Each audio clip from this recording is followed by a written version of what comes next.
Coming up on CityView, a presidential visit.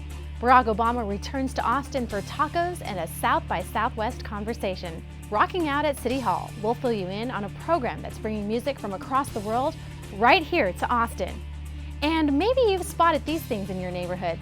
They're actually libraries. We'll tell you all about them coming up.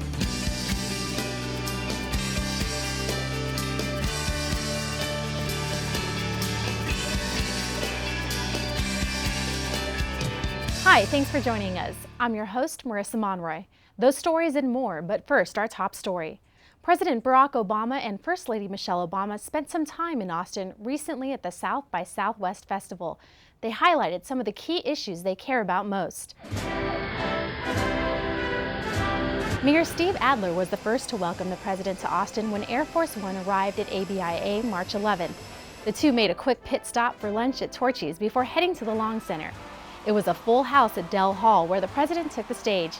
He talked about the important role technology plays in the nation's future, and he challenged the crowd of innovators to explore ways the tech industry can work in partnership with the government to solve the nation's biggest challenges. In an age in which people are getting information through digital platforms, through the internet, where people's attention spans have shrunk, it is critical that all of you who are shaping this environment are spending time thinking about how are we getting people, how are we getting citizens engaged, and you yourselves have to be engaged and spend some time thinking about it. It doesn't mean you have to do it full time, it doesn't mean that you have to run for office yourself, but it does mean that whatever your field is, there is a way right now for you to engage and participate to take this democracy back in ways that we have not seen in a very long time. What you're preaching, Mr. President Obama is the first sitting president to participate in a South by Southwest keynote event. A few days later, it was First Lady Michelle Obama's turn to take the stage, kicking off the music part of the festival.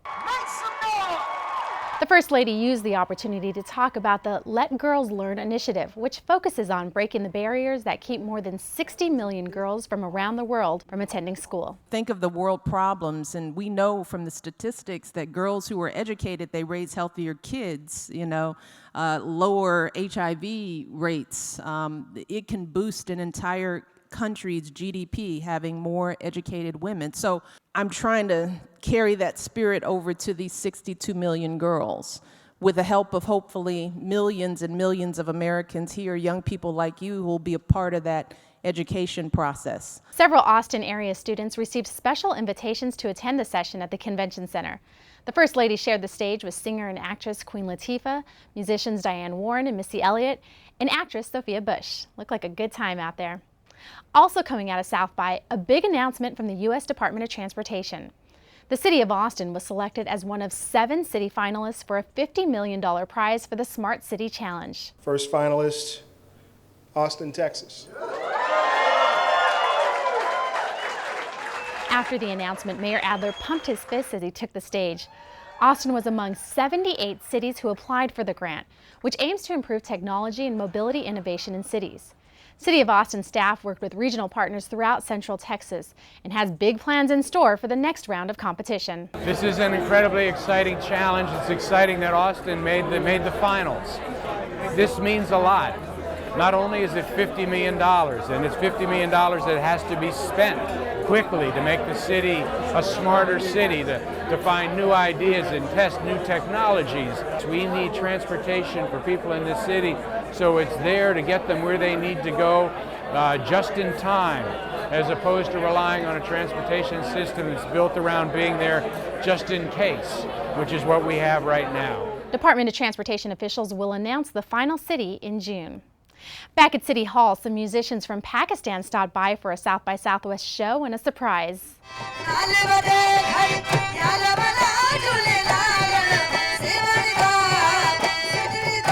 Wahid Alan Fakir, Maini Mani, and members of the rock band Overload showcased an eclectic mix of traditional and modern music from Pakistan. Pakistani artists played their first showcase at South by Southwest in 2015 with amazing success.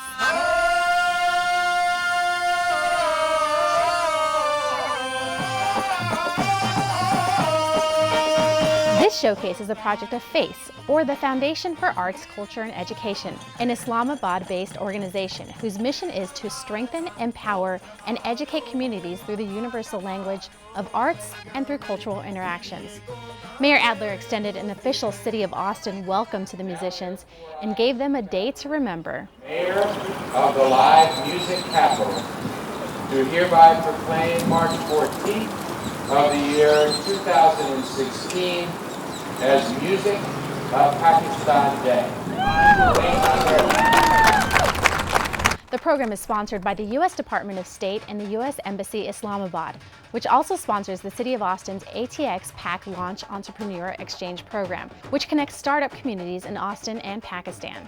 Sticking with music news, representatives from 7 North American cities attended the North American Music Cities Best Practice Summit at City Hall. The summit was hosted by the City of Austin Economic Development Department's Music and Entertainment Division during the 2016 South by Southwest Music Festival. It's very valuable in terms of learning, sharing best practices, getting ideas of how other people in other cities are dealing with the same sorts of opportunities and challenges as we are. So this is a really solid component of learning that I can take back to my colleagues and to our elected officials at the city and say, you know, things are progressing here and here and here, and here's what we shared and here's what we learned. It's really interesting what's happened in the last 2 years. I feel like Austin is very much at the forefront of it in convening us all and having this and inviting us to come and having your mayor come speak with us today, and it's just been phenomenal. It's good for Denver because we're certainly in a pivotal moment with music and music advancement with our city,